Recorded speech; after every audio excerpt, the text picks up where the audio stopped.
hari ini, insya Allah Ustadz Oka akan menyampaikan dengan tema kajian rasa khawatir. Nah, semua manusia pasti punya rasa khawatir. Nah, ini bagaimana kiat-kiatnya nanti akan disampaikan oleh Ustadz Oka. Untuk pada pagi hari ini, sampai dengan nanti kira-kira sekitar jam 9, acara akan dipandu juga oleh Kang Adem. Ya, untuk berikutnya, Kang Adem, silahkan lanjut. Pak Oka juga sudah di room. Terima kasih, Pak. Ya, lanjut, Pak. Terima kasih, Kang Teddy. Baik. Assalamualaikum warahmatullahi wabarakatuh. Selamat pagi. Ucapkan juga kepada bapak-bapak dan ibu-ibu peserta kajian dari Majelis Ridhoallahnya dari Ustadz Oka Setiawan. Baik, di pagi hari ini, alhamdulillah dan segala puji dan syukur kita panjatkan kehadirat Allah Subhanahu wa Ta'ala, ya, dengan nikmatnya yang masih kita nikmati sampai pagi ini. Nikmat kita nikmat sehat, nikmat kita masih bisa sahur, ya, nikmat masih bisa menjalankan perintah-perintah dari Allah Subhanahu wa Ta'ala. Itu adalah satu hal yang patut harus kita syukuri. Lagi seperti itu. Dan tema pagi ini adalah bagaimana cara mengatasi rasa khawatir, ya, yang dimana memang rasa khawatir ini, apalagi dengan keadaan sekarang yang memang sedang berjangkit, ya, COVID-19 gitu, atau alias virus corona. Nah, kekhawatiran tuh ada di mana-mana. Baik, Ustadz Oka, sudah siap Ustadz Oka? Baik, sudah Kang Adem, bisa kita langsung. Ya. Baik, silakan kita akan mulai kajiannya. Mangga Ustaz Oka. Baik, Bapak Ibu yang dirahmati Allah, terima kasih yang telah hadir. Kita akan mengkaji tentang seperti biasa ilmu kehidupan, yang dimana pasti Bapak Ibu suka tidak suka, terima tidak terima, sudah dilahirkan ke muka bumi ini, dan nanti pun akan mati bersama, akan mati tergantung umur masing-masing. Berarti suka tidak suka hidup ini harus kita jalani, ya. Assalamualaikum warahmatullahi wabarakatuh. Salam dan salawat mari kita haturkan kepada junjungan alam Nabi besar Muhammad SAW, dan kita akan bersyukur bersama-sama. Kita akan bersyukur dulu, lalu setelah itu membaca salawat Nabi. Alhamdulillahirabbil alamin. Allahumma sholli ala sayyidina Muhammad wa ala ali sayyidina Muhammad. Kang Adem, suara saya jelas, Kang Adem? Sangat jelas sekali, Ustaz. Oke, kalau udah jelas, jadi mari. Hari ini kita akan membahas tema, ya, kehidupan sehari-hari, bahwa sebenarnya kalau kita renungkan, ya, mau diterima tidak terima, kadang-kadang kita di dalam menjalani hidup tuh kadang-kadang khawatir, kadang-kadang tenang, kadang-kadang bahagia, dan lain-lain. Betul ya, Kang Adem ya? Nah, sekarang saya mau nanya kepada Kang Adem, ya, sebagai sparring partner saya di dalam diskusi, mewakili semua jamaah. Kang Adem tuh kalau saya tanya, Kang Adem tuh hidup di dunia tuh ingin dalam kondisi tenang atau kondisi khawatir? Ayo. Pengennya ya pasti dalam kondisi tenang. Oke, berarti saya yakin semua yang hadir di sini pun pasti ingin di dalam menjalani hidup itu dalam kondisi tenang. Nah, cuman kenyataannya, ya, sekarang saya akan bicara kenyataannya. Kenyataannya, tapi di dalam menjalani hidup kadang-kadang kita bisa tenang, kadang-kadang kita khawatir. Nah, sekarang saya mau nanya, yang menyebabkan, ya, nggak usah semua, yang menyebabkan Bapak Ibu itu hidup dalam kondisi khawatir itu apa sih? Nah, itu dasarnya. Dasarnya sebelum kita melangkah. Ya. Ya. Khawatir itu yang paling umum, ya. Yang paling umum itu adalah khawatir akan kekurangan atau nggak dapat sesuatu besok hari misalnya. Oke, berarti kan itu salah satunya. Kalau saya simpulkan kan, orang khawatir itu karena dia memikirkan masa depannya kan, betul nggak? Ya, betul. Misalnya contoh, saya melamar kerja, lalu saya dipanggil interview, kan begitu ya? Nah, setelah interview, setelah melakukan beberapa tes, apa yang biasanya kita khawatirkan? Ya, khawatirnya itu kita tidak lulus tes. Ya, artinya kan biasanya orang khawatir itu adalah memikirkan tentang apa yang terjadi ke depan atau memikirkan hasil apa yang akan kita dapat. Betul? Jadi kalau Betul. saya simpulkan semua, ternyata manusia, orang khawatir itu adalah gara-gara dia memikirkan hasil apa yang akan terjadi. Apakah nanti sesuai atau tidak sesuai. Jelas Bapak dan Ibu ini ya? Jadi Ya. kebanyakan orang mengkhawatirkan sesuatu itu diawali dari apa? Dari cara berpikirnya adalah tentang nanti saya dapat apa, nanti hasilnya apa. Sehingga secara tidak sadar orang akan digiring terus menuju kekhawatiran. Nah, berarti sekarang pertanyaan saya, karena memang temanya di sini adalah kita hidup supaya jangan khawatir, minimal kita dengan kajian ini akan mengurangi rasa khawatir itu supaya tidak berkelanjutan. Karena saya mau nanya kepada Kang Adam atau kepada Pak Teddy ya, kalau Bapak Ibu ditanya, pasti tadi kan tidak ingin hidup dalam keadaan khawatir, ya. Ya. Tapi kenyataannya sadar tidak sadar kita sering digiring lama-lama menjadi khawatir. Hal yang paling dasar misalnya kenapa masalah saya tidak selesai-selesai. Itu kan sudah akan menjadi kekhawatiran. Dan itu sangat enak ditangkap iblis kalau orang-orang seperti itu, sehingga akhirnya di dalam menjalani hidup yang ujung-ujungnya adalah tidak percaya kepada janji Allah. Kan begitu ya Kang Adam ya? Betul sekali, Tan. Sekarang pertanyaan saya, berarti kalau kita tidak ingin khawatir, apa yang harus kita lakukan? Ya, kalau yang tidak ingin khawatir sih ya balik lagi dengan materi yang kayak kemarin ya. Kita bertawakal aja gitu ya. Oke. Terus menerima Kalau segala. Kalau kita tidak ingin khawatir, tadi kan rumusnya orang khawatir itu kan memikirkan ke depan. Gara-gara di depannya Hasil, takutnya hasilnya sesuai dan tidak sesuai. Jadi kalau kita simpulkan, kenyataan orang khawatir itu gara-gara memikirkan hasil kan? Betul. Betul. Nah, sekarang saya mau nanya, berarti kalau kita tidak ingin khawatir, apa yang harus dilakukan? Jangan mikirin hasilnya. Jangan memikirkan hasil, kan gampang, Kang. Masa sih lupa? Ya kan? Jadi orang itu aneh, ya kan? Orang itu lucu. Ingin tidak khawatir menjalani hidup, tapi mikirin hasil. Ya nggak akan ketemu, Kang, selama sampai nanti kita mati pun. Kalau cara berpikirnya seperti itu. Berarti sekarang harus ada yang kita rubah pola mindset kita. Apa? Oh, saya itu tidak boleh memikirkan hasil. Kalau saya memikirkan hasil, pasti ujung-ujungnya saya khawatir. Jelas ini Bapak Ibu ini? Bapak Ibu sakit. Kalau Bapak Ibu mikir, aduh saya sembuh atau tidak, pasti dalam menjalani prosesnya, Bapak Ibu akan stres, pasti Bapak Ibu akan bingung. Bahkan nanti kesal, kenapa ya, kok saya nggak sembuh-sembuh? Kan begitu nanti. Dalam menjalani ujian, kenapa ya, kok ujian saya nggak selesai-selesai? Akhirnya apa? Bapak Ibu selalu memikirkan yang di luar urusannya. Gitu loh Kang Ada. Jelas? Sebelum saya nanti kupas bagaimana langkah-langkahnya supaya kita di dalam menjalani hidup tuh bisa tenang. Akhirnya kekhawatiran itu hilang. Akhirnya setan dan iblis mudah-mudahan tidak bisa menggoda. Berarti sekarang pertanyaan kedua, betul nggak khawatir pun ada unsur bisikan dari setan? Betul nggak Kang Adam? Iya, sepertinya iya, Tan. Iya, sepertinya memang iya, karena setan memang menginginkan kita hidup dalam kondisi selalu khawatir.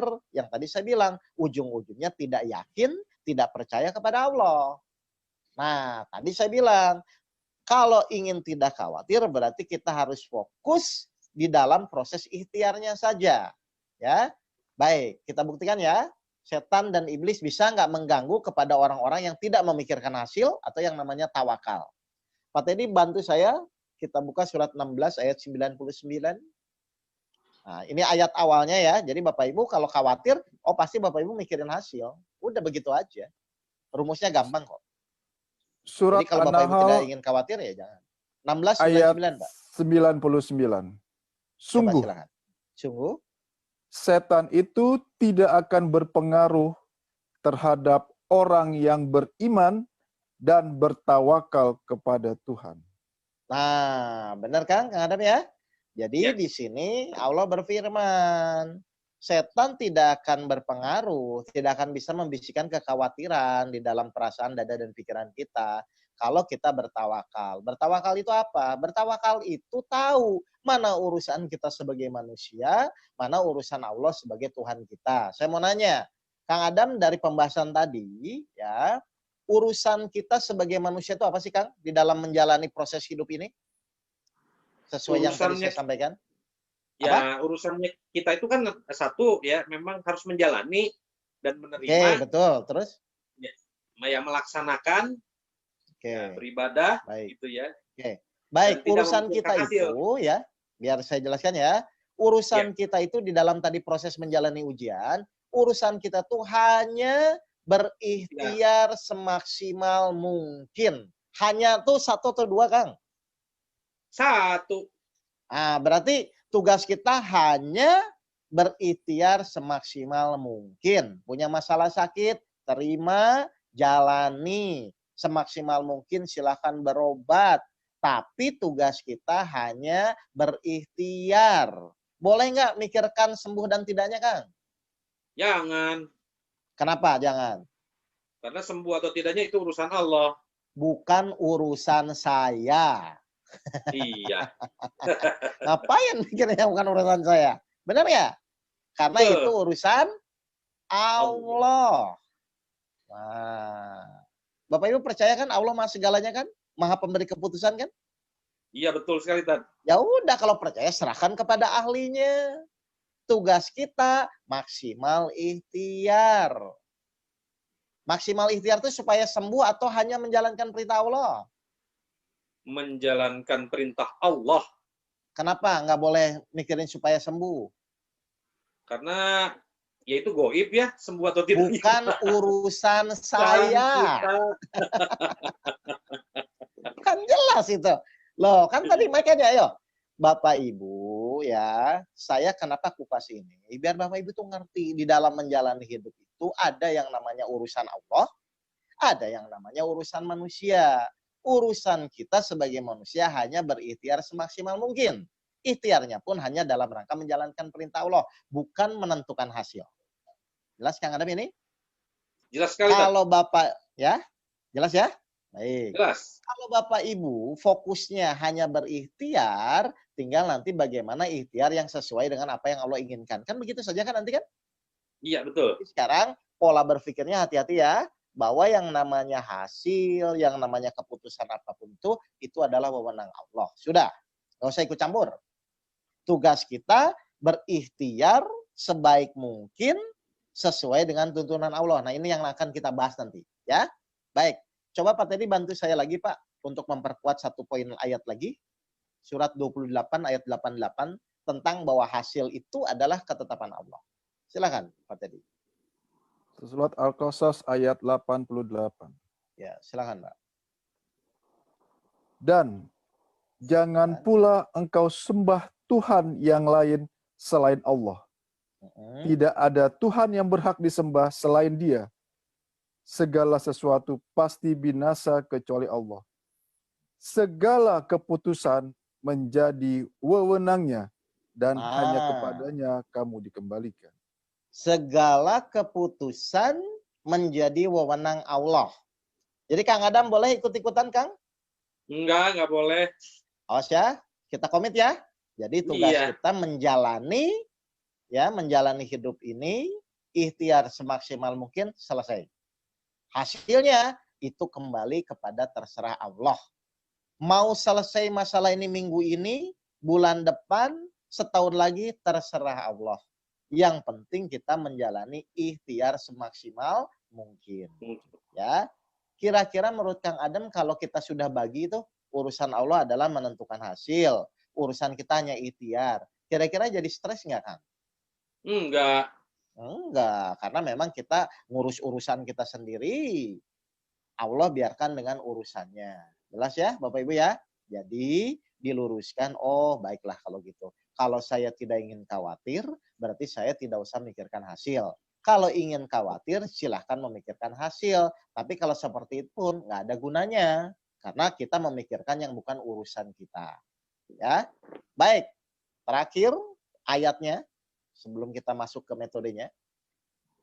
Menurut Kang Adam, keputusan Allah itu untuk kebaikan kita atau membuat kita menderita kan? Untuk kebaikan kita. Baik, benar ya? Mari Iya. kita buktikan ya. Pak Teddy bantu surat 50 ayat 29. Betul tidak? Ketetapan keputusan Allah itu memang untuk kebaikan kita. Kalau memang kebaikan kita, kenapa mesti khawatir hasilnya tidak sesuai ya? Kan untuk Iya. kebaikan kita ya. Nah udah. Gitulah. Surat Pak. Al-Kahf ayat 29. Baik, apa kata Allah? Keputusanku tidak dapat diubah, dan aku tidak menzolimi hamba-hambaku. Nah, jelas ya, Kang Adam ya. Jadi nanti keputusan apapun, selama memang kita fokusnya hanya menjalankan perintah Allah, itu pasti sudah fix. Tidak dirubah, tidak bisa dirubah. Tapi Allah tidak akan menzolimi kita. Jadi nanti keputusan apapun yang Allah berikan kepada kita, berarti itu pasti keputusan yang terbaik. Nah, jadi boleh nggak masih mikirin khawatir hasilnya tidak sesuai? Boleh nggak Bapak Ibu? Kang Adam? Nggak boleh. Karena itu yang terbaik. Baik. Yang terbaik itu harusnya kita terima dengan cepat atau dengan emosi? Dengan cepat. Nah, cepat karena yang terbaik. Kalau tidak mau menerima malah mengeluh, berarti kurang ajar. Menolak yang terbaik. Baik. Sip lah kalau gitu ya. Nah, sekarang mari kita ke prosesnya. Paham ya? Jadi hasil udah itu urusan Allah, keputusan itu urusan Allah. Sekarang kita belajar di prosesnya bagaimana dalam menjalaninya yang kadang-kadang khawatir, kadang-kadang tenang, kadang-kadang khawatir, kadang-kadang tenang. Ini supaya menjadi kita terbiasa nanti menjadi tenang. Saya mau nanya Kang Adam ya. Sebenarnya kalau kita renungkan, orang khawatir itu kan karena tidak percaya jaminan Allah kan? Iya. Coba misalnya gini. Misalnya Kang Adam punya hutang 500 juta. Ya, Kang Adam pusing. Tiba-tiba datang saya. Terus saya bilang, Kang Adam tenang. Nanti masalah hutang 500 juta beres, saya lunasin. Jadi tenang nggak dari yang pusing? Jadi tenang lah. Nah, kenapa Kang? Ya karena problematikanya utangnya itu ada yang mau bayarin. Nah, ada yang menjamin bahwa Menjamin. masalahnya diselesaikan. Baiklah. Setuju Kang Adam ya? Jadi Ya. kata kuncinya itu ya. Jadi Ya. ketika kita ada yang menjamin, pasti kita itu akan percaya diri, akan tenang di dalam menjalani permasalahan-permasalahan hidup. Nah, mari kita lihat sekarang. Ya, ini proses jaminnya, ayat-ayatnya. Apakah Allah itu sudah menjamin semua kebutuhan, semua ujian kondisi hidup kita di dalam menjalani hidup? Ya, siap lagi Ustaz tadi ya? Kita buktikan dulu.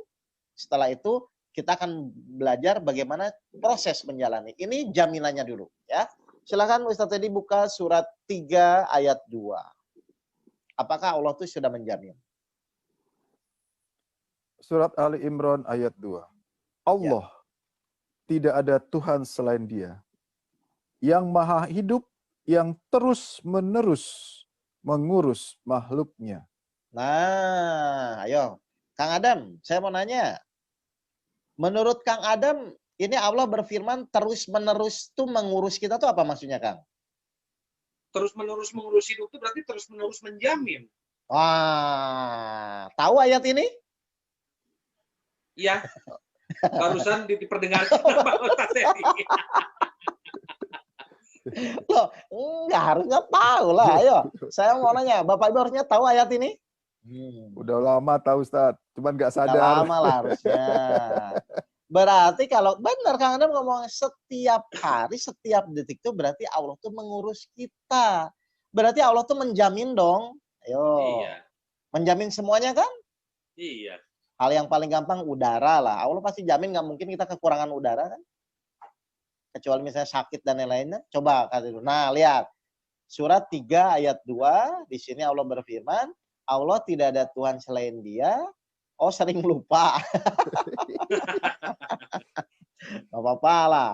Gak apa-apa, saya juga Allah sering tidak ada kok. Tuhan selain Dia yang maha hidup, ya, dan yang terus-menerus mengurus makhluknya. Percaya nggak Bapak Ibu ini, ayat ini? Percaya dong. Berarti kalau Allah terus-menerus tuh dari awal datangnya ujian, ya, awal datangnya ujian, lalu dalam menjalani ujian, sampai nanti ujian selesai, Allah tuh terus mengawasi kita nggak, Kang? Iya, terus-terusan lah. Lah kalau memang kita merasa diawasi Allah, kira-kira untuk khawatir tuh harusnya boleh nggak? Harusnya emang nggak boleh. Wajar nggak kalau kita menjalani masalah hidup itu jadi khawatir kalau begitu? Wajar nggak? Ya kurang ajar itu mah, nggak wajar, Pak. Bapak Ibu selama ini dalam menjalani ujian hidup itu wajar atau kurang ajar? Kebanyakan kurang ajar. Padahal Allah bilang kan, coba saya mau nanya Kang Adam, kalau saya yang jamin sama Allah yang jamin, Kang Adam percaya yang mana? Ya harusnya percaya Allah dong, harusnya itu Oh yang utama. iya, masa saya jamin 500 juta pun Kang Adam langsung tenang, ini Allah nggak tenang? Cuman gara-gara Allah nggak kelihatan kan? Iya. Tinggal nanti meyakininya bagaimana, makanya kita harus beriman kepada Allah itu kan itu kan. Jadi orang khawatir, orang bingung itu gara-gara pertama tidak percaya jaminan Allah. Tapi saya percaya enggak kalau khawatir. Ya kan? Tidak percaya atau tidak yakin kepada jaminan Allah. Makanya saya melihat, mengupas ke Al-Quran, karena Al-Quran ini adalah firman Allah dan pasti benar. Kalau Allah sudah bilang menjamin, kira-kira benar nggak janjinya? Ya benar lah. Baik, Pak Teddy buka surat 10 ayat 55. Saya cegat-cegat dulu biar nggak ada tapi nanti. Makanya pelan-pelan kan. Dari awal proses sampai nanti pas akhir menjalani ujian. Ya. Masa Surat Bapak Yunus, Ibu bertahun-tahun khawatir terus. Surat 55. Yunus ayat 55. Silakan, Pak. Ketahuilah sesungguhnya milik Allah lah apa yang ada di langit dan di bumi. Bukankah Terus? janji Allah itu benar? Tetapi kan Allah nanya kan mereka kepada kita kan? tidak mengetahui. Tuh, Kang Adam. Jadi kalau Ya. Allah bilang terus-menerus mengurus makhluknya itu, Allah udah bilang, pokoknya janji saya benar. Perlu dipertanyakan janji Allah? Enggak lah. Oh, kurang ajar ya. Iya. Nah, yang kedua apa tadi? Biar proses menerima masalah itu tenang. Silakan buka Pak tadi surat An-Nisa ayat pertama, tapi baca yang bawahnya aja, Pak. Oke. Silakan. Karena panjang itu. Yang bawahnya aja, Pak. Sesungguhnya Allah selalu menjaga dan mengawasimu. Nah, apa itu maksudnya Kang Adam? Ya menjaga dan mengawasi. Itu yang menjamin. Nah, ayo kurang apa lagi? Harusnya kok hidup masih khawatir itu kan kebangetan kan? Loh kalau Iya. Al-Quran aja nggak percaya, mau percaya lagi kemana? Gitu loh Pak. Ya kan? Sesungguhnya Allah menjaga dan mengawasimu. Jadi ketika ibu terpuruk, ketika ibu sedih, ketika ibu merasa sudah kemana lagi, Allah tuh mengawasi tetap kok. Tetap akan Allah awasi. Dan ibu tidak akan luput dari pengawasan Allah. Makanya hati-hati dalam bersikap. Karena sekecil jarak pun semua dipertanggungjawabkan. Gitu. Kira-kira mengeluh itu membuat Allah senang atau membuat Allah benci? Kalau orang mengeluh. Allah benci dan dia lebih tepatnya mah jengkel. Nah, ya. Jadi Bapak Ibu, ayolah, marilah. Sekarang Bapak Ibu, tidak ada jalan lain. Karena Al-Quran itu petunjuk untuk kita dan kita yakin dengan Al-Quran, mari kita jalani. Kita praktekkan ayat-ayat Al-Quran, jalani sudah. Gitu loh. Perlu berpikir nggak? Ya kalau misalnya ayatnya sudah jelas ya tinggal dijalani. Kalau belum jelas nanti tinggal diskusi kan. Karena ayat Al-Quran itu ada yang tersurat, ada yang tersirat. Kalau tersurat yang tadi saya jelaskan kan jelas semua ini kan. Allah terus-menerus mengurus makhluknya.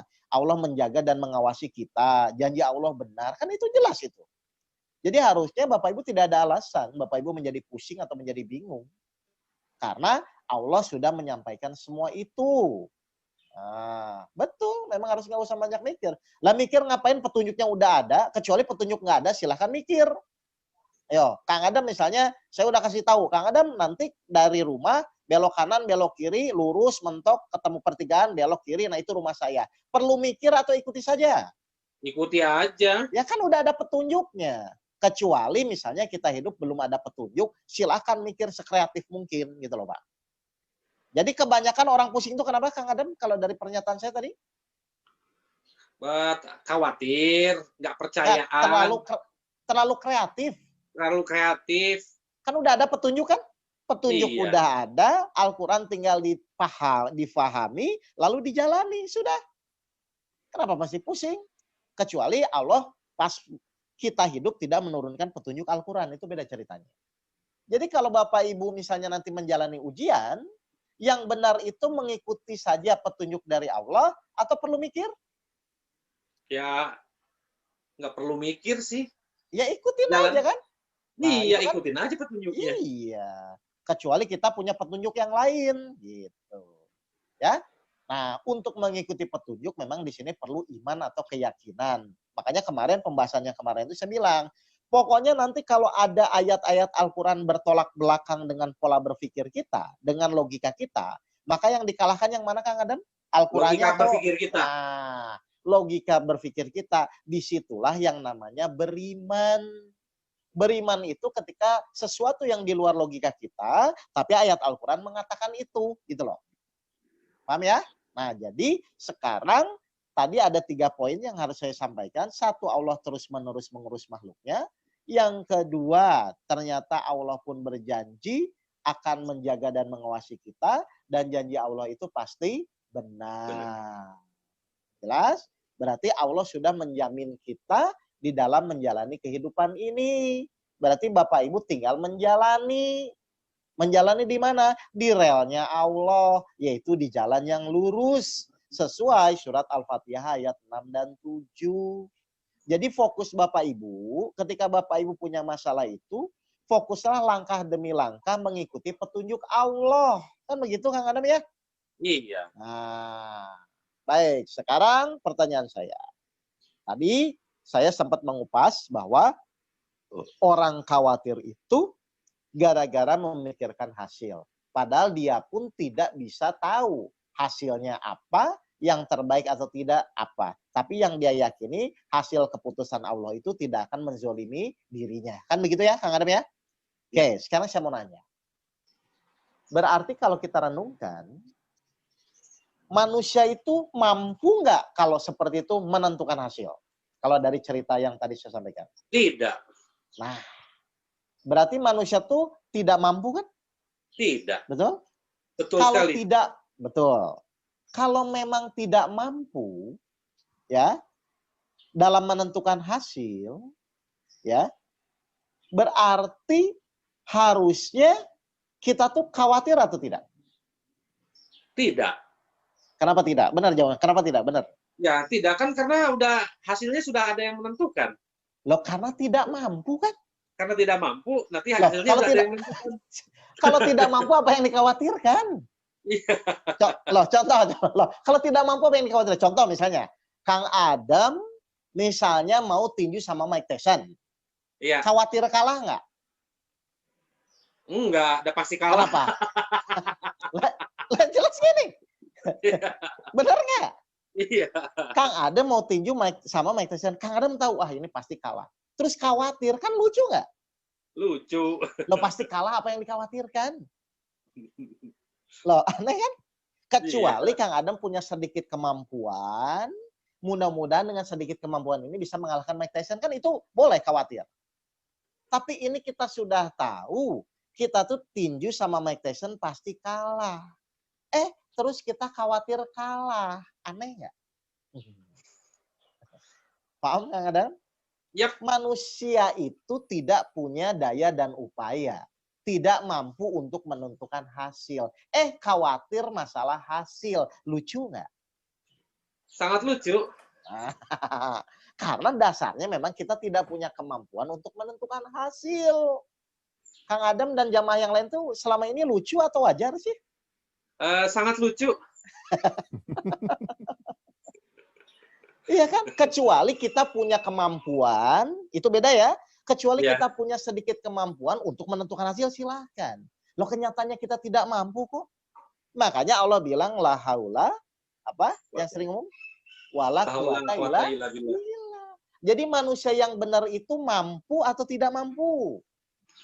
Manusia yang benar itu adalah manusia yang tidak mampu. Nah, berarti kalau manusia merasa mampu benar atau salah? Berarti itu adalah manusia lucu. Udah. Nah, kan jadi harusnya iya ya. Allah udah bilang, saya tuh memang tidak punya kemampuan. Lah tidak punya kemampuan kok khawatir? Apa yang dikhawatirkan dong tidak punya kemampuan? Berarti apapun nanti yang terjadi, hasil apapun, keinginan kita terwujud tidak terwujud, perlu nggak kita khawatir? Tidak. Ya tidak loh, tidak mampu. Apa yang dikhawatirkan? Gitu loh Kang Adam. Nah sekarang pertanyaan saya kupas lebih real. Berarti ketika kita memikirkan kapan masalah saya selesai, berarti kita tuh masih punya sedikit kemampuan atau merasa tidak mampu kalau pertanyaan begitu. Kok masalah saya tidak selesai? Kalau merasa satu apa gimana kan itunya? Kalau merasa kok masalah saya nggak selesai-selesai. Kok itu tuh berarti kita tuh masih punya sedikit kemampuan atau sebenarnya kita tuh merasa tidak mampu? Masih merasa punya sedikit kemampuan kalau kayak ya, gitu. Makanya setan ngambil itu. Kalau kita sudah merasa tidak mampu, mau selesai tidak selesai terserah Allah kan. Yang penting tugas kita ikhtiar saja menjalani petunjuk kan. Kan itu maksudnya. Iya. Nah, hati-hati. Jadi harusnya ternyata kalau saya simpulkan lagi lebih dalam menjalani proses ujian, orang khawatir itu gara-gara merasa mampu. Nih, contoh, saya kasih analogi ya, Kang Adam biar makin paham. Misalnya saya ngomong gini, Kang Adam ini nggak punya uang nih, saya mau bantu, mau kasih. Terus Kang Adam bilang, oh nggak apa kok, saya masih ada. Jadi nggak saya nolong? Enggak. Ya udah, kamu merasa mampu, sama. Ketika kita berusaha, wah saya harus ikhtiar, harus bisa menyelesaikan masalah. Allah liatin, oh silahkan kalau kamu mampu. Toh kamu nanti ujung-ujungnya minta tolong kepada saya, kan gitu. Makin merasa mampu, Allah makin gejek supaya orang itu benar-benar merasa tidak mampu. Makanya hati-hati Bapak Ibu kalau merasa mampu dengan kekayaannya, merasa mampu dengan kepintarannya, merasa mampu dengan merasa tahu agama, hati-hati pasti Allah tekan supaya Bapak Ibu sadar bahwa Bapak Ibu itu sebenarnya makhluk yang tidak mampu. Nah, sampai Allah buat perumpamaan, Kang Adam. Pasti Kang Adam juga lucu nih. Coba Pak Teddy buka surat 31 ayat 34. Allah ingin menyadarkan kita bahwa kita tuh tidak mampu apapun. Silakan Ustaz Teddy. 31 ayat 34. Allah sampai buat perumpamaan. Mana ya Pak Teddy ya? Ada. Oh ada. Silakan Pak Teddy. Jadi kalau Bapak Ibu masih khawatir tuh, aduh sayanglah hidup cuman buat pakai khawatir ya. Kacida itu. Iya, ayatnya udah jelas semua kok. Surat 31 ayat 34. Surat Luqman ayat 34. Ya. Sesungguhnya hanya di sisi Allah ilmu tentang hari kiamat dan Dia yang menurunkan hujan dan mengetahui apa yang ada dalam rahim. Dan tidak ada seorang pun yang dapat mengetahui dengan pasti apa yang akan dikerjakannya besok. Dan tidak ada seorang pun yang dapat mengetahui di bumi mana dia akan mati. Baik, Sungguh ini Allah Maha mengetahui, Maha mengetahui. Oke. Ini tentang Allah memberitahu kepada kita ya Kang Adam ya. Ya. Jadi masa depan, hal yang gaib itu urusan Allah lah. Udah, pokoknya kamu berikhtiar saja ya. Nah, sekarang Allah menjelaskan satu lagi ayat tadi, menjelaskan tentang seberapa lemah kita, bahwa seberapa tidak mampu dalam perjalanan kehidupan ini kalau tidak ditolong Allah. Makanya di surat Al-Ikhlas kita harus bergantung kepada Allah ya. Oke, Pak tadi bantu lagi saya Pak. Kasih perumpamaan surat 22 Al-Hajj ayat 73. Silakan Pak tadi. Surat Al-Hajj ayat 73. Silakan Pak. Wahai manusia, telah dibuat suatu perumpamaan, maka dengarkanlah. Sesungguhnya segala yang kamu seru selain Allah tidak dapat menciptakan seekor lalat pun, walaupun mereka bersatu untuk menciptakannya. Terus? Dan jika lalat itu merampas sesuatu dari mereka, mereka tidak akan dapat merebutnya kembali dari lalat itu. Sama lemahnya yang menyembah dan yang disembah. Baik, nanti ya pertanyaannya setelah kajian ini ya, mungkin sejam lah, saya jam 10 nanti kita buka sesi tanya jawab. Coba Kang Adam perhatikan ya, Allah kan kayaknya apa ya, ke kita tuh kayak aduh, sampai buat perumpamannya tuh tanda kutip memukul kita ya. Allah nggak ngasih perumpamaan yang tinggi-tinggi, sampai Allah buat seekor lalat. Ayo, coba bayangkan.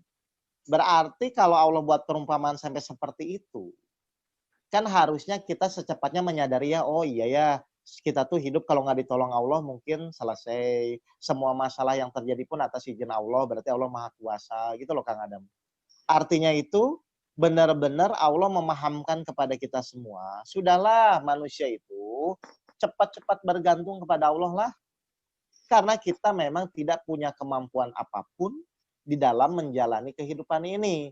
Yang kita bisa lakukan adalah maksimal di hadapan Allah, jalani ikhtiar dengan petunjuk Allah, supaya Allah senang, Allah ridho, maka Allah angkat semua permasalahan kita. Jadi fokus kita adalah bukan dengan kemampuan kita, tapi hanya menjalani, mengikuti petunjuk-petunjuk Al-Quran, supaya Bapak Ibu tenang dan tidak khawatir di dalam menjalani kehidupan. Lihat, Allah sampai bilang, bahkan Allah seekor lalatun, walaupun kita satu seluruh dunia ini berusaha bareng-bareng, ternyata tetap tidak akan bisa menciptakan yang namanya lalat. Ayo, Kang Adam. Nah, kenapa? Karena kalau Bapak Ibu tidak menyadari sekarang sampai hari ini bahwa Bapak Ibu itu tidak mampu, nanti saya takutnya Bapak Ibu terus terjebak, punya masalah pusing. Pusing itu kan punya sedikit kemampuan bagaimana cara menyelesaikan. Sedangkan Allah bilang juga waktu kemarin saya jelaskan ayatnya, Allah yang memberikan permasalahan hidup dan hanya Dia yang bisa mengambilnya. Berarti kan tugas kita memang hanya menjalani perintah Allah saja. Jadi fokus kita itu, oke, sekarang pertanyaan perubahan mindset nih. Berarti fokus kita itu adalah bagaimana supaya masalah kita terselesaikan atau langkah demi langkah menjalani ayat-ayat Allah, Kang Adam? Langkah demi langkah menjalani ayat-ayat Allah. Nah, di situ aja kita fokusnya. Baik, langkah demi langkah, belok kanan, belok kiri. Oh, Allah jamin. Allah menetapkannya tidak akan menzolimi. Masalah itu sesuai kemampuan. Setelah kesulitan ada kemudahan. Langkah demi langkah kita meyakini ayat-ayat Allah. Sampai Bapak Ibu kaget, ternyata selesai ya. Gitu loh. Karena kalau kita mengikuti petunjuk, goalnya harusnya pasti selesai. Namanya petunjuk itu membingungkan atau jelas, Kang Adam? Jelas. Jelas. Kalau membingungkan namanya apa? Teka-teki. Teka-teki silang. Kan? Jadi Al-Quran sudah jelas, ya ikutin aja. Ayo orang yang beriman, jadikanlah sabar dan sholat sebagai penolongmu. Kalau saya punya masalah, mendingan saya ingin ditolong Allah. Perbaiki apa? Pelajaran kita pertama, iman, sabar, sholat. Kan begitu aja kan? Oh, Allah itu akan mencukupkan orang-orang yang bertawakal. Surat 65 ayat 3. Oh, berarti saya nggak usah mikirin hasil. Pokoknya saya ikhtiar. Kan enak kalau begitu. Jadi kita bisa tahu, oh saya urusan sayanya ikhtiar. Urusan Allah menentukan hasil. Udah. Akhirnya hidup ceria. Gitu loh.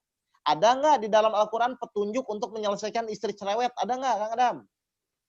Ada. Ada. Gitu. Tapi kalau Kang Adam Al-Qurannya ngebukanya bagaimana supaya istri tidak cerewet, dari Al-Fatihah sampai Anas nggak ada.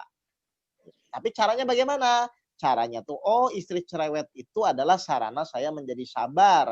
Berarti kalau saya jadi sabar, Allah merubah hati istri cerewet. Makanya kita perlu ngaji begini kan, mengupas, memahamkan, dan bisa sampai bisa menjalani nanti. Jelas ya semua ya Bapak Ibu ya? Jadi sekarang sudahlah Bapak Ibu, karena kita sudah tua semua ya, masa bertahun-tahun hidup khawatir terus. Saya takutnya tuh gini Kang Adam, ya. Kita dari dulu khawatir, pas sampai tua kita sadar, iya ya, meskipun saya nggak punya pekerjaan tapi tetap diurus Allah. Nanti takutnya pas udah tua nyesel gitu. Sayang kan? Mendingan sekarang yakin aja lah, nanti juga udah tua pasti diurus, kan begitu. Nah, sekarang yang terakhir, saya akan kupas cara supaya Bapak Ibu benar-benar bisa menjalani praktek, insya Allah tidak khawatir. Mau saya jelaskan caranya? Realnya. Kan itu ayat-ayatnya tadi udah jelas ya. Nah sekarang cara prakteknya.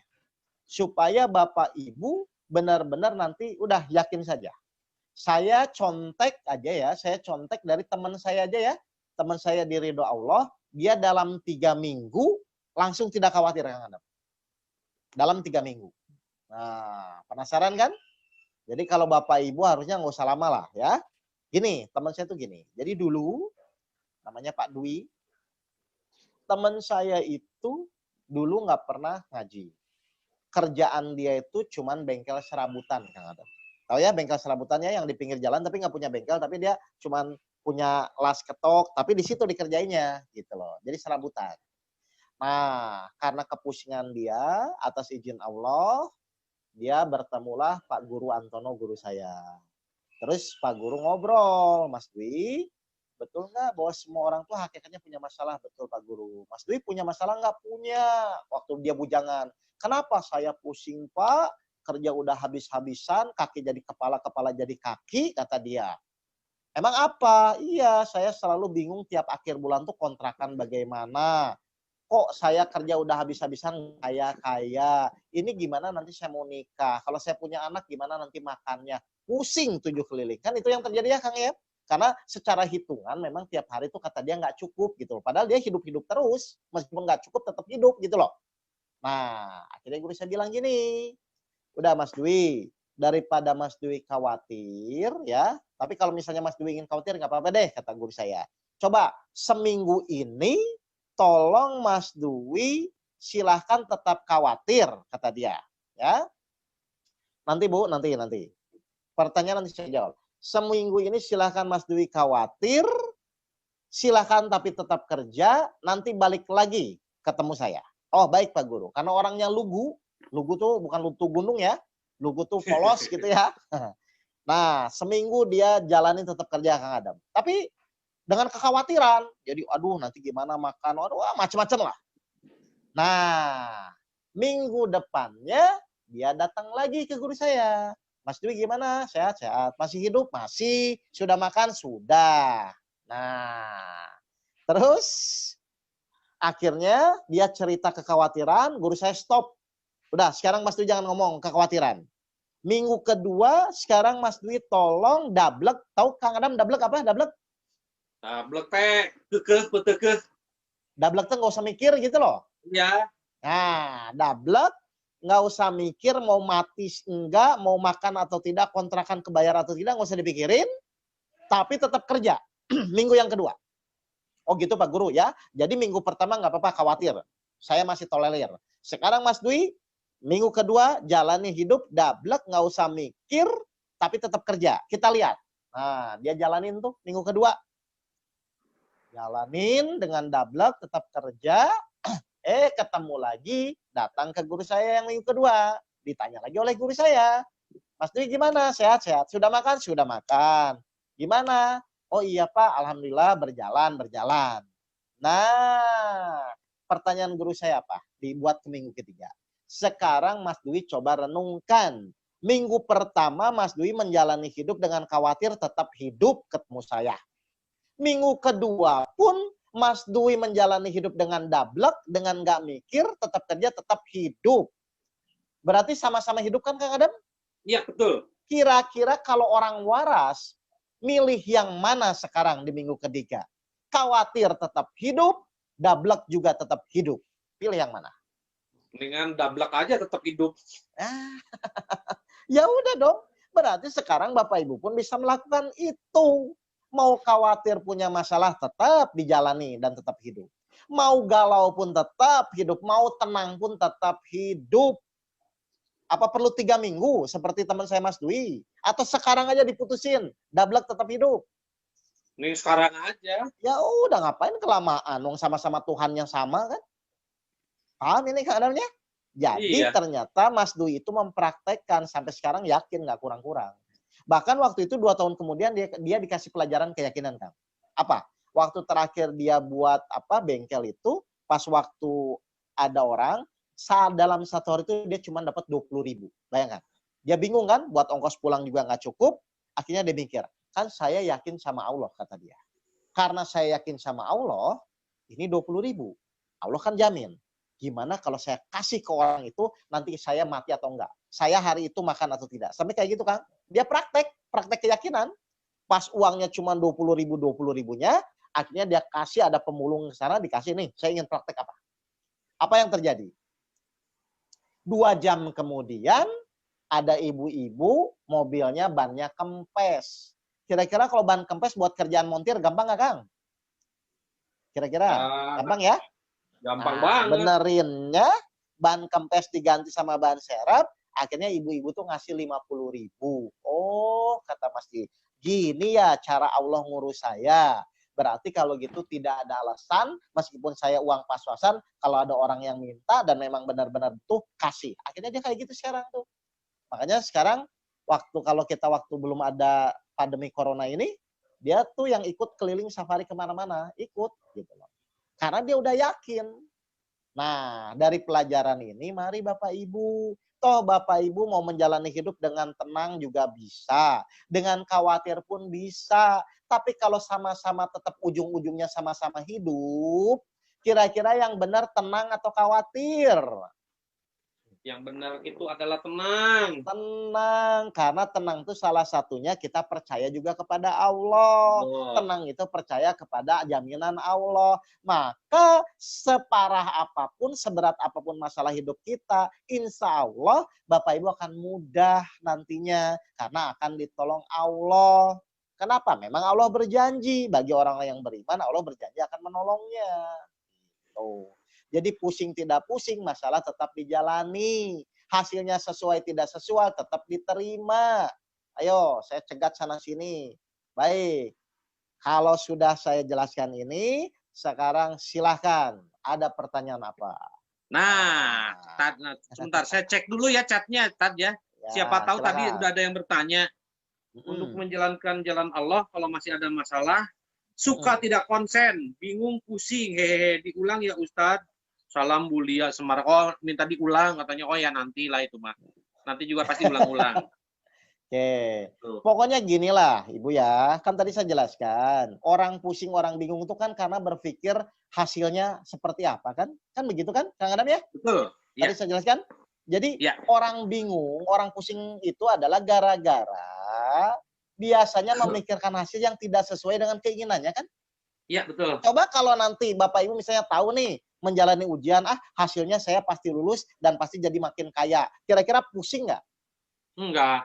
Nah, berarti sekarang kita kupas. Ya, kupasnya apa? Benar nggak bahwa keputusan Allah itu meskipun tidak sesuai, tapi pasti yang terbaik gitu loh. Oh, ini ada pertanyaan nih, ada statement. Berarti kita menjalani hidup ini kayak bidak catur katanya Ustadz. Oh enggak, karena manusia tetap dikasih pilihan. Ikhtiar Ya kan? itu ya. Nah, kan Bapak mau sholat boleh, mau tidak sholat boleh. Betul tidak? Tapi ketika Bapak memilih tidak sholat, Bapak berarti melawan Allah. Yang namanya orang melawan Allah ada konsekuensi. Kalau Bapak ingin mengikuti petunjuk Allah, berarti Bapak harus sholat. Gitu loh Pak ya. Jadi tetap Bapak punya pilihan. Hati-hati ya, bukan jadi kayak wayang nggak punya, karena kita punya keinginan. Nah saya cuma bilang, kalau kita ingin tenang, ingin tidak khawatir di dalam menjalani kehidupan, ikuti keinginan Allah. Bagaimana cara mengikutinya? Ya ikuti ayat-ayat di dalam Al-Quran. Ikuti aturan Allah itu apa? Oh, saya nggak boleh memikirkan hasil. Tugas saya hanya ikhtiar semaksimal mungkin. Kan gitu ya? Oh, kayaknya banyak. Sip, ayo terus silahkan. Nih, ada pertanyaan di atas katanya. Yang terlewat, tolong di-scroll sebentar. Berarti nanti di ada atas. ini Bu, ada rekamannya kok. Nanti saya kirim lah. Kalau ada yang minta, nanti kita tadi kasih ya, Pak Budiman ya. Ya, saya bacakan pertanyaan dari Ibu Galaksi E5. Silakan, Ibu Galaksi. Oh, Galaksi? Ibu Galaksi ya. Karena nggak ada namanya Pak Ustadz. Iya. Pak Oke, gimana kalau di luar sana seringkali para ahli apapun suka memprediksi situasi sesuai dengan keahliannya. Dan banyak orang yang merasa khawatir karena pemberitaan para ahli-ahli tersebut. Baik. Saya mau nanya dulu lah ke orangnya lah, kalau ahlinya nanti ya. Kok Ya. ibu, bapak mau khawatir juga emang bisa apa sih? Misalnya contoh, menurut para ahli nanti akan muncul badai. Emang Ya. bapak ibu bisa nolak? Kan enggak kan? Yang bisa bapak ibu lakukan antisipasi saja supaya tidak kena badai, diam di rumah misalnya kan. Kok khawatir tidak khawatir juga badai pasti datang gitu loh. Artinya Ikhtiar aja kalau ya, Kak. sudah, nah jadi ngapain dikhawatirkan yang memang misalnya kayak gini lah, saya mau keluar nih, mendung, aduh khawatir hujan. Lah mau khawatir tidak khawatir juga kalau mau hujan mau apa? Yang kita bisa lakukan makanya antisipasi apa yang harus kita lakukan. Sama ujian. Kita mau terima tidak terima kan tetap Allah kasih kan Kang Adam ya? Iya. Emang kita boleh? Kan nggak bisa. Berarti apa? Yang kita antisipasi adalah bagaimana menyiapkan ketika ujian itu datang. Oh harus menerima. Sok saya mau nanya ke Kang Adam. Kenapa ujian dari Allah itu harus kita selalu terima? Kenapa harus diterima kan? Ya supaya kita naik derajat. Nah, kenapa kita harus menerima? Loh, Kang Adam tuh kalau diuji tuh ingin lulus atau tidak? Ya pengen lulus. Loh, kalau ingin lulus berarti soalnya diterima dulu atau tidak diterima? Harus diterima dulu. Jadi kalau Bapak Ibu ingin lulus ujian, rumusnya itu harus nerima soal. Banyak nggak Kang? Orang ingin lulus nggak mau nerima soal? Banyak banget. Nah, aneh kan? Iya. Nah, makanya inilah Bapak Ibu tuh hidup tidak mengikuti petunjuk tuh begitu. Padahal Allah bilang kalau ngasih ujian itu harus kita terima. Nah, jadi jelas ya untuk kasus yang itu. Nah, untuk para ahlinya, memang manusia itu Allah izinkan silahkan berencana, planning kan silahkan ya. Tapi harusnya mereka pun harus yakin kalau itu rencana tidak sesuai dengan rencana yang sudah misalnya kita sepakati atau direncanakan, itu pun tetap yang terbaik. Oke, pakai ayat pamungkas Pak Teddy. Ini kalau masih bingung, surat Al-Baqarah ayat 216. Silakan Pak Teddy, dibuka. Al-Baqarah ayat 216. Kan orang khawatir itu karena tidak sesuai keinginannya saja sebenarnya. Simpelnya kayak gitu sebenarnya. Makanya khawatir tidak keinginannya terwujud. Kan salah itu. Udah tidak mampu, khawatir. Nah ini ada rekamannya tuh yang kakak iparnya katanya. Seperti itu. Oh, ya. Ya. Coba. Nanti minta rekaman ininya aja tuh. Ada di Facebook kalau nggak salah mungkin ada ya. Ada di Facebook juga ada. Iya, ini kakak kan di iparnya Facebook live streaming diminta juga. untuk nonton aja Ibu. Ya. Coba Pak tadi Al-Baqarah 216. Saya cegat terakhir lah. Ya, betul. Nah, betul. Ikhtiarnya itu pilihan kita mau mengikuti petunjuk Allah atau dengan kreatif sendiri gitu loh, Bu. Iya. Memang kayak gitu. Jadi orang pusing itu karena kreatif sendiri. Padahal Allah udah menurunkan petunjuk. Kata Allah ya ikuti saja petunjuknya. Gitu loh. Kalau nanti ada hujan badai, ya pilihannya mau basah kuyup atau mau tetap kering. Nah, mangga itu mah pilihan gitu. Iya, tinggal silakan mau di rumah atau basah-basahan di luar. Ya resikonya kalau di luar berarti kena badai kan gitu kan? Pak Teddy mana Pak Teddy ini? Pak Teddy hilang. Kayaknya mungkin lagi ke belakang, Tat. Oh ya udah. Jadi saya jelaskan aja gambarannya ya. Satu dari saya. Tolong dikoreksi, Tat. Nah, jadi sekeras apapun ya ikhtiar kita, berarti mungkin ikhtiar kita itu cuma 1% ya, karena 99% hasilnya itu adalah keputusan Allah. Baik. Tapi 1% itu wajib kita laksanakan. Boleh nggak kayak gitu? Oke, biar jangan terjebak 1%, 99%. Oh nggak ada ukurannya kok. Ya kan? Gini. Kan Allah memerintahkan di surat 13 ayat 11. Allah merubah nasib suatu kaum berdasarkan usaha. Jelas Kang Adam ini ya? Ya. Jadi Allah merubah dari kita punya masalah menjadi selesai masalah itu berdasarkan usaha kita. Berarti saya mau nanya ke Kang Adam. Berarti yang Allah inginkan tuh kita usaha maksimal atau tidak maksimal? Usaha maksimal. Nah, usaha maksimal itu untuk menyelesaikan masalah atau supaya hanya menjalankan perintah Allah agar Allah mau menolong masalah kita? Supaya menjalankan perintah Allah, supaya Allah mau nolong. Nah, itu maksudnya. Jadi usaha yang kita lakukan tuh fokusnya supaya dilihat Allah, bukan dilihat tetangga, bukan dilihat orang. Kan Bapak Ibu stres bingung tuh gini, saya sudah ikhtiar tapi kok nggak dihargai loh. Ibu tuh ikhtiar tuh karena Allah atau karena nggak ingin dihargai? Kan itu yang terjadi. Jadi orang terbalik-balik semua cara berpikirnya, akhirnya stres-stres sendiri. Udah merasa usaha habis-habisan, bingung sendiri karena niatnya bukan hanya menjalankan perintah Allah, niatnya supaya dihargai. Padahal tetap yang menyelesaikan Allah, yang nggak mau Allah selesaikan. Oh, niat dia bukan karena Allah kok. Jadi Bapak Ibu ikhtiar maksimal itu bukan karena orang ya, karena hanya menjalankan perintah Allah. Salah satu ikhtiar doa, salah satu ikhtiar berencana, itu silahkan. Nah, ini Al-Baqarah 216 nih. Lihat ya. Al-Baqarah Boleh 216. Saya baca Pak Ustaz ya.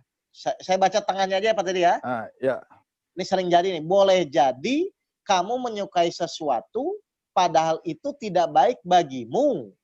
Nah, boleh jadi kamu menyenangi sesuatu padahal tidak baik juga bagimu. Jadi yang menurut kita baik itu belum tentu loh menurut Allah baik, Bapak Ibu. Jelas Bapak Ibu ini? Nah, saya mau nanya ya, ini ke Pak Teddy sekarang nanya. Pak Teddy, kenapa Allah membuat ayat ini? Ayo. Poinnya di mana? Poinnya manusia itu sebenarnya ada perbedaan. Manusia itu punya keinginan. Nah, keinginannya itu belum tentu benar menurut Allah. Oke, saya jelaskan ya. Di sini poinnya ya. Ini poin saya nih. Kenapa Allah berfirman seperti ini? Poinnya adalah Allah ingin tahu seberapa taat kita ketika keinginan kita tidak terwujud. Ngerti nggak Pak tadi ini? Iya. Jadi kenapa Allah buat seperti ini? Allah ingin tahu, oke, kalau keinginan dia tidak terwujud, dia tetap taat kepada saya atau pusing.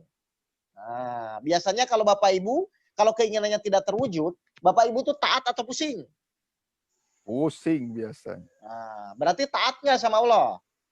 Tidak. Nah, masalah sama Allah, hati-hati ini.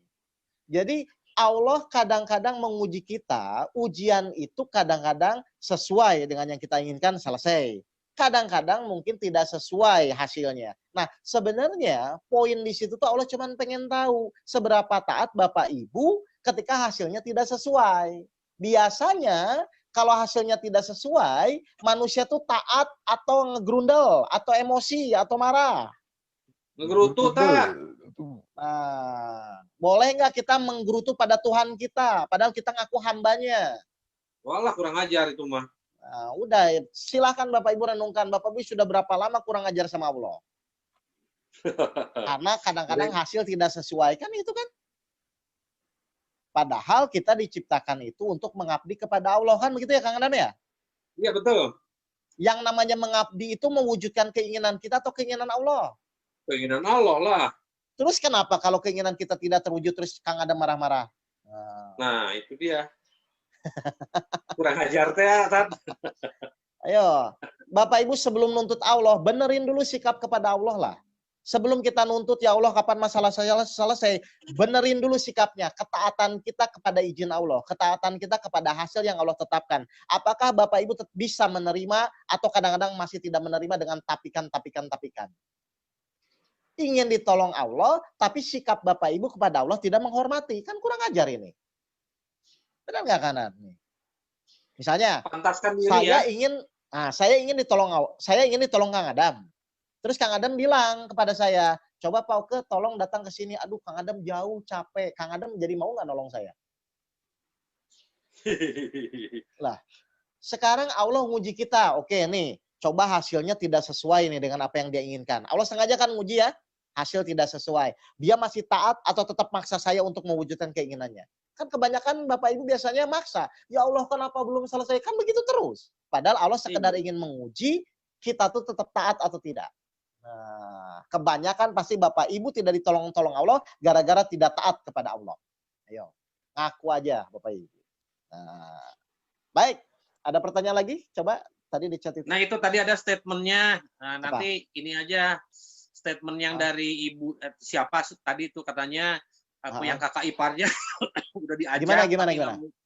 Jadi ketika adiknya suami saya ajak ngobrol ke kakak ipar, coba tonton ceramah yang disarankan kakak ipar ya, ceramahnya ini maksudnya tuh kajiannya ini yang Ustadz Oke tetap nggak mau Pak Ustadz, Jadi yang didengarkan temennya aja katanya. Nah, Oh gitu. menurut kita sepertinya menyimpang, bahkan ibunya meninggal pun biasa-biasa saja Ustadz, nggak ada respon gitu. Itu maksudnya robot mungkin ya. Oke, gini ya. Masalah tentang bagaimana, berarti kan itu sebenarnya hidayah Allah ya, Kang Adam ya. Kalau memang belum saatnya ya. Coba Pak Teddy buka lagi yang saya tadi diskusi di grup Bogor, Pak Teddy. Surat yang tentang Nabi Nuh, Pak Teddy. Di grup Bogor. Ya. Coba Bapak Ibu buka ya. Tadi tuh ada juga sama. Jadi dia kesel teman atau saudaranya tidak berubah ya. Surat 11 ya. Ayat 45 sampai 46. Surat Hud. Silakan Pak Teddy. Tadi saya bahas di grup itu, kajian ada pagi-pagi ngaji di grup. Surat Hud ayat 45. 45-46. Silakan. 45-46.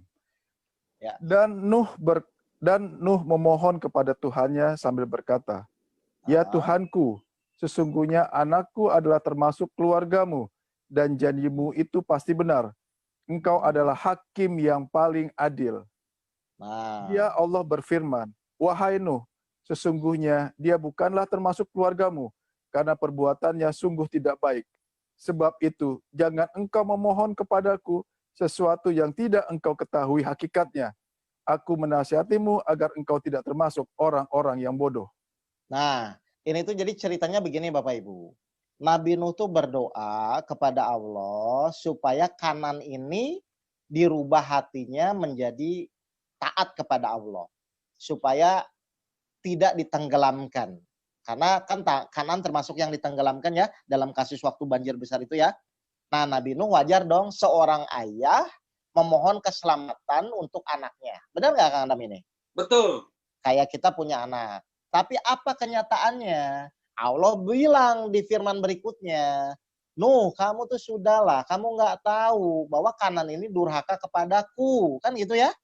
Ya. Nah, oke. Durhaka kepadaku, maka kamu tuh berdoa, itu urusanku merubah itu. Maka jangan seperti menjadi orang yang bodoh. Bayangkan Kang Adam.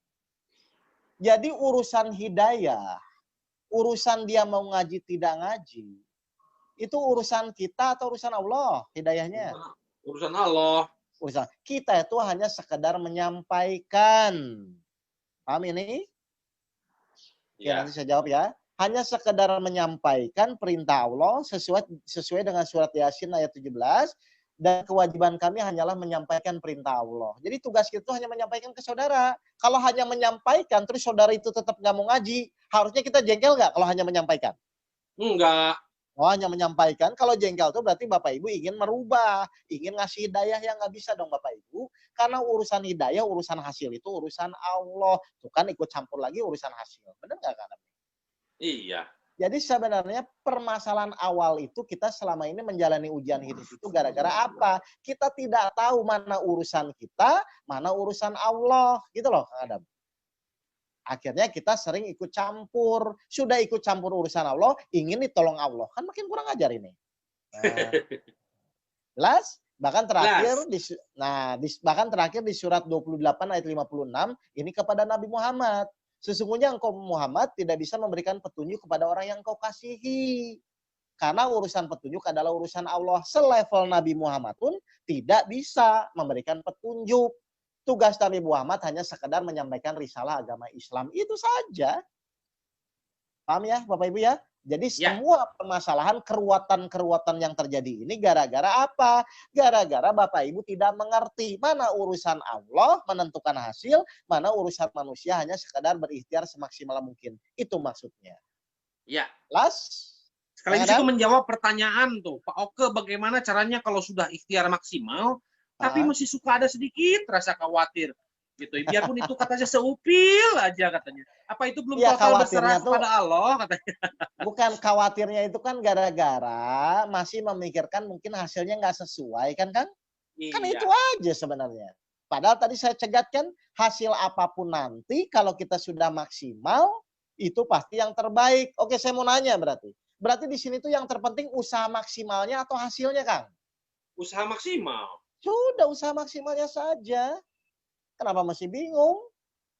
Jadi dengan kata lain, sekeras apapun kita usaha, tapi tetap kalau Allah menentukannya, misalnya usaha maksimal kita ingin mengharapkan A, namun Allah hasilnya pokoknya mah menetapkan B, ya sudah itu harus kita terima gitu ya. Pertanyaan saya, kenapa? Tadi kan dijelaskan, kenapa kadang-kadang hasilnya itu tidak sesuai? Berarti tujuan Allah apa? Kenapa kok hasilnya kadang-kadang tidak sesuai tujuannya apa, Kak? Ya tujuannya itu memberikan yang terbaik buat kita. Menguji ketaatan. Menguji ketaatan. Lah. Harusnya kalau kita ingin lulus ujiannya, boleh nggak kita protes? Enggak lah.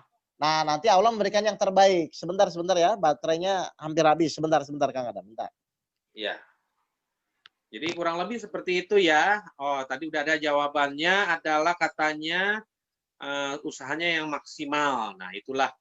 Jadi memang nggak gampang ya untuk menyingkirkan rasa khawatir itu, tapi harus dimulai kapan lagi kalau nggak mulai dari sekarang. Karena kalau misalnya memang masih ada rasa khawatir, berarti kita ini memikirkan hasil yang dimana hasil itu adalah ranahnya Allah gitu ya.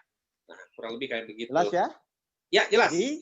Jadi Bapak Ibu sebenarnya udah pegang rumus itu adalah pegang rumus. Kalau tidak sesuai dengan yang kita inginkan, berarti Allah tuh pasti menguji ketaatan kita. Berarti kalau kita ingin lulus, insya Allah tetap kita taat. Itu aja. Apalagi, coba Kang Adam. Nah, udah barusan akhirnya keluar lagi statementnya, katanya ikhtiar tetap dilakukan, selebihnya serahkan saja pada Allah ya Tad. Sekarang bapaknya yang sakit-sakitan semenjak ditinggal istrinya. Tapi bapaknya sakit, kakaknya tetap juga tidak respon. Saya dan suami hanya bisa ikhtiar dan tawakal saja, Tad. Komunikasi dengan kakak ipar saya aja nggak pernah sama sekali. Ya sudah ikhtiar, berarti sudah betul jalannya. Nah, sekarang saya tambah ya kepada ibu yang jawab ya. Saya mau nanya Kang Adam. Kan ibu ini berarti kan fokusnya ke ikhtiar. Berarti menjalani proses ujian ini ya. Nah, ibu kira-kira kalau ingin beruntung, berarti ketika menjalani proses ikhtiar ini harusnya bahagia atau sedih harusnya? Harusnya kalau ingin beruntung. Ya bahagialah. Ya paksa diri untuk bahagia. Karena bahagia dan sedih pun tetap harus dijalani gitu loh Bu. Jangan rugi 2 kali. Sudah ujian berat, tetap menderita, nanti repot. Meninggal menderita lebih repot lagi nanti. Mumpung hidup di dunia cuma sekali, pakailah tetap meskipun ini tidak sesuai dengan keinginan saya akan paksa diri saya menjadi bahagia. Bisa nggak? Nanti Allah buat Bapak Ibu bahagia. Kalau Bapak Ibu benar-benar menjalani. Ya, jelas ini? Oke, ini kan Pak Teddy pindah ke room lain. Ada Pak Agung nggak? Pak Agung bisa bantu saya nggak Pak Agung? Untuk baca ayat, karena saya mau sampaikan lagi ayat sebenarnya. Jadi sebenarnya harusnya sudah gitu loh. Ya, baik. Oke, yang terakhir Bapak Ibu, ya, yang terakhir. Nih, saya buka satu ayat lagi biar Bapak Ibu enak ya. Tapi paham ya pola berpikirnya Kang Adam ya.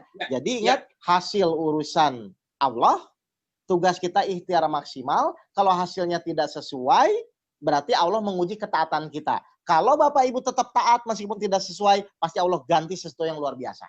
Ayo, bagi Bapak Ibu yang punya masalah tetap ngeyel sekarang, lama nanti selesainya.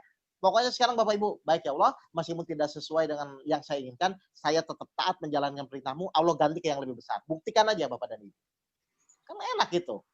Kalau tidak sesuai berarti latihan ketaatan, kalau sesuai tinggal disyukuri kan, supaya ditambah nikmatnya. Berarti pertanyaan saya Kang Adam, masalahnya di mana? Hasil sesuai dan tidak sesuai. Ada masalah nggak kalau memahami ini? Ya seharusnya memang nggak ada masalah kan? Tidak ada masalah. Kalau sesuai kita bersyukur, kalau tidak sesuai ujian ketaatan. Kalau Bapak Ibu tetap taat kepada Allah, tetap bisa menerima, Allah ganti sesuatu yang lebih besar. Oh, jelas? Nah, biar Bapak Ibu semakin tidak terombang-ambing, kita buka ya surat 57 ayat 22 23. Ini siapa yang mau bantu saya? Pak Budiman, co-hostnya? Bisa sharing ayatnya Pak Budiman? Ya sholat kali ya. Sebentar. Ini terakhir nih saya kupas nih. Biar Bapak Ibu enak dalam menjalani kehidupan. Pak Budiman? Wah. Sebentar ya Bapak Ibu ya. Karena saya mau kupas ayat ini. Surat 57 ya. Ayat 22 sampai 23 ya. Perhatikan Bapak Ibu ayatnya. Silakan Pak Budiman di-share. Masih Pak lagi Budiman cari. udah ada? Coba. Atau Kang Adam bisa bantu saya. Kang Adam di situ ada Al-Quran digital nggak? Nggak bawa kebetulan. Oh nggak bawa ya udah dah. Heeh. Ntar. Pak Budiman biasanya. Pak Budiman buka surat 57 Al-Hadid. Atau saya baca aja ya. Daripada Baca aja lama deh, ya. Ustaz. Heeh. Oke, saya baca Ya, ya boleh, Bapak Ibu. baca aja. Oke. Kita akan buka. Ini terakhir ayat terakhir ya. Kalau hasilnya gimana cara menguatkan kepada ketaatan kepada Allah. Latihan Bu. Caranya menguatkan itu tidak ada cara lain. Ibu harus latihan. Berarti sekarang kalau ibu ingin latihan hasilnya harus sesuai atau tidak sesuai. Kalau mau latihan. Kan itu pertanyaannya apa Kang Adam di chat itu? Iya. Pertanyaannya kalau misalnya nggak sesuai, gitu kan?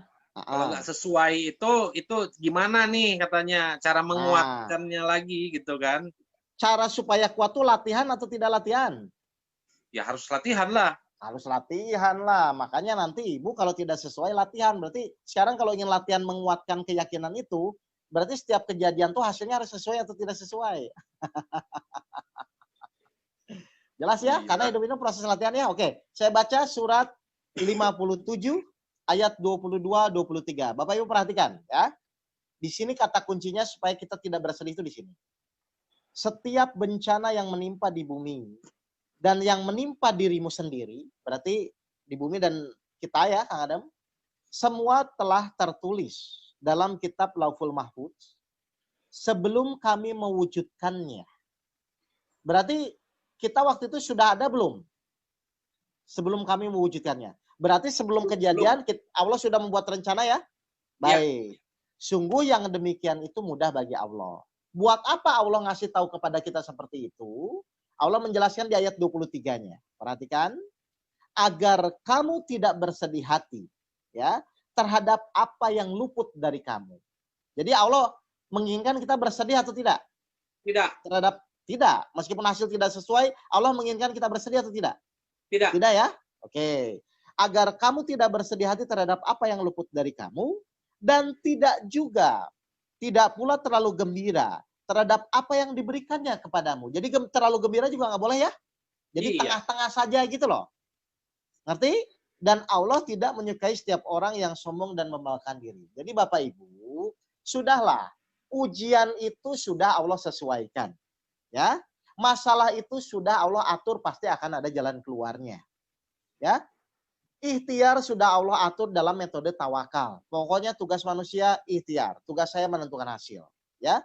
Semua sudah diatur. Bahkan Allah sudah menjamin semuanya biar berjalan. Berarti tugas kita itu menjalani hidup ini dengan ketaatan kepada Allah. Semakin taat Bapak Ibu kepada Allah, maka hidup Bapak Ibu akan mudah. Taat itu nama lainnya apa? Taat. Taat itu apa nama lainnya? Tawakal.